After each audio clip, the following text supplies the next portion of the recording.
Well, I've been a journalist for about 25 years, and I was educated to lie, to betray, and not to tell the truth to the public. But seeing right now, within the last months, how far how the German and American media tries to bring war to the people in Europe, to bring war to Russia. This is a point of no return, and I'm going to stand up and say it is not right what I have done in the past, to manipulate people, to make propaganda against Russia, and it is not right what my colleagues do and have done in the past, because they are bribed to betray the people, not only in Germany, all over Europe. The reason writing this book was that I am very fearful of a new war in Europe, and I don't like to have this situation again, because war is never coming from itself. There is always people behind it to push for war. And this is not only politicians, this is journalists too. And I just have written in the book how we have betrayed in the past our readers just to push for war, and because I don't want this anymore. I'm fed up with this propaganda. We live in a banana republic and not in a democratic country where we have press freedom, where we have human rights. If you see the German media, especially my colleagues who day by day write against the Russians, who are in transatlantic organizations and who are supported by the United States to do so, well, people like me, I became an honorary citizen of the state of Oklahoma in the United States. Just why? Just because I write pro-American. I wrote pro-American. I was supported by the Central Intelligence Agency, by the CIA. Why? Because I should be pro-American. I'm fed up with it. I don't want to do it anymore. And so I've just written a book not to earn money. No, it will cause a lot of trouble for me, just to give the people in this country, in Germany, in Europe, and all over the world, just to give them a glimpse of a view what goes up behind the closed doors. Yes, there is many examples for that. If we go just back to history, if you go into the year 1988, if you go to your archives, you will find in March 1988 there was in Iraq, in Iraq, the Kurdish people have been gassed with poisoned gas. That is known all over the world. But in July 1988, they sent me to a town called Zubaydat, that is on the Iraqi-Iranian border. There was war. It was war between the Iranians and the Iraqis, and I was sent there to photograph how the Iranians have been gassed with poisoned gas, with German poisoned gas. You call it Lost and Zarine, mustard gas, made by Germany. They have been gassed, and I was there to make photographs how these people have been killed by poisoned gas from Germany. When I came back to Germany, there was just one small photo in a newspaper, in the Frankfurter Allgemeine, and there was one small article not writing how impressive, brutally, how unhuman, how terrible it was to kill decades after the end of the Second World War, people with German poisoned gas. So this was a situation I feel misused for having been there and just to give a documentary what has been done, but not being allowed to cry out to the world what we have done behind closed doors. Up to today, it's not well known in the public that with German public gas, there have been hundreds or thousands of people gassed in this city of Zubaydat. Now you ask, what have I done for intelligence agencies? So please see, most of the journalists you see in foreign countries, they claim to be journalists, and they might be journalists, European or American journalists, but many of them, like me in the past, are so-called non-official cover. That's what the Americans call that. I have been a non-official cover. Non-official cover means what? It means you too work for an intelligence agency. You help them if they want you to help them, but they will never, when you are locked, or when they find out that you are not only a journalist but a spy too, they will never say, "Oh, this was one of our guys." They will not know you. That means non-official cover.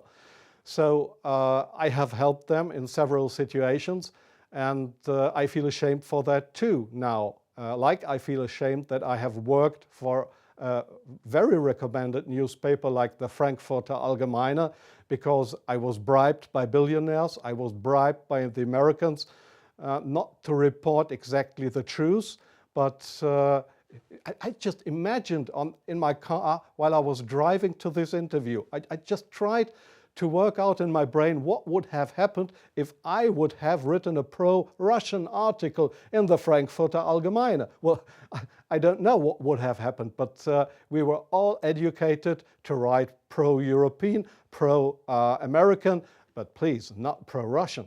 So I'm very sorry for that, but this is not what I understand for democracy and for press freedom. I'm very sorry for that. Well, yes, I understand your question very well. Germany is still a kind of a colony of the United States. You see that in many points, like the majority of the Germans don't want to have nukes in our country, but we still have American nukes. So we are still a kind of a colony of the Americans. And being a colony, it is very easy to approach young journalists through what is very important here is transatlantic organizations. All journalists from really respected and recommended big German newspapers, magazines, radio stations, TV stations, they are all members or guests of those big transatlantic organizations. And there, in these transatlantic organizations, you are approached to be pro-American, and there is nobody coming to you and saying, "Well, we are the Central Intelligence Agency, would you like to work for us?" No, this is not the case how it happens. What they do, these transatlantic organizations, is they invite you for seeing the United States. They pay for that, they pay all your expenses and everything. So you are bribed, you get more and more corrupt, because they make you good contacts. You won't know that those good contacts are, let's say, non-official covers, or officially people working for Central Intelligence Agency or other American agencies. So you make friends. You think they are friends, and you cooperate with them. They ask you, "Well, could you do me this favor? Could you do me that favor?"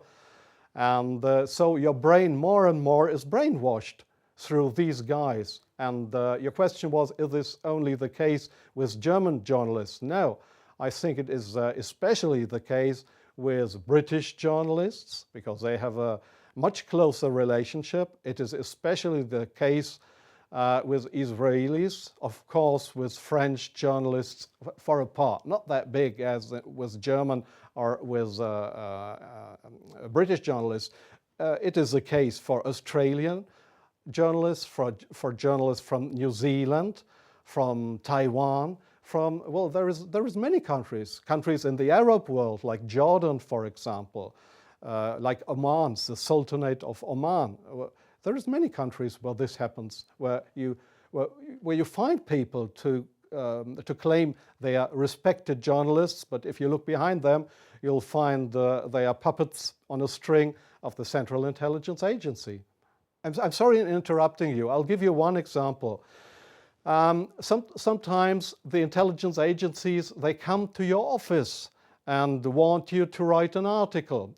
I give you an example not from strange other journalists, from me myself. I've just forgotten the year.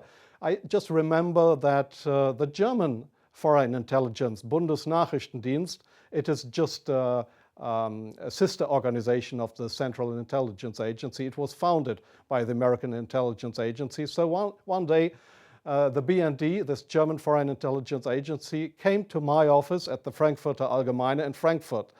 And they wanted me to write an article about Libya and about Colonel Muammar Gaddafi. I had absolutely no secret informations regarding Colonel Muammar Gaddafi and Libya.